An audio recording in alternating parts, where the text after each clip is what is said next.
Hello and welcome to our short YouTube series put together by Baines, Swindon and Wilshire Talking Therapies. We hope you find this series useful and informative. Today's video is about cognitive behavioral therapy or CBT and the 5 areas model we use to explain it in more detail. Essentially, this model suggests that there are 5 areas that are all linked together and can help us describe our mood changes. The initial step of the CBT model is the situation. So this will be whatever we are currently doing or engaged with in that moment. For example, it may be a stressful situation at work, being late for something, or even just sitting at home trying to relax. What will then happen is that we will start to think of that situation in some way. So this is the cognition or thought part of the model. In any given situation, we will interpret it by thinking about it. Our thoughts may be visual images, words, or sentences. We can think about this section as the internal running commentary or self-talk activity that we all experience. For example, we might have thoughts like, what if I'm late, being stuck in traffic, or there's a situation that I need to get out of. This can then have an impact on us physically. So those changes that we might notice within our bodies, ranging from feelings on edge, maybe hot or sweaty, our heart rate increasing, or our breathing becoming more difficult.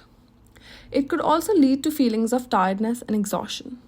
In turn, this will then affect how we behave in situations. We can think about behaviors as being those things that we do. Often, it could be the other things that people might notice. For example, we could become restless and fidgety. We may start pacing or snapping at other people to try and avoid situations that make us uncomfortable.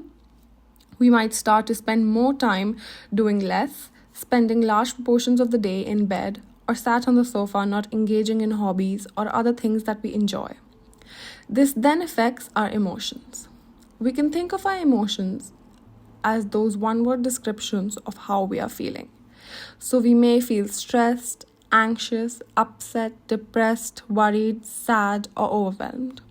What we do know about all these different areas is that they do impact one another. So it may start at the thought level, but it will start to affect all 5 other areas here. And we can get stuck in a vicious downward cycle that can feel really challenging to break out of. In CBT, what we try to do is find ways to help break that cycle, and we can do this either by changing how we think about this or how we behave in certain situations.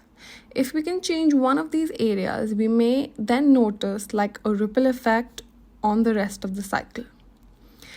It can be really helpful to think about your own CBT cycle and try and draw out exactly what may be going on for you in a given situation, so you can start to spot those areas where you might be able to make some positive changes.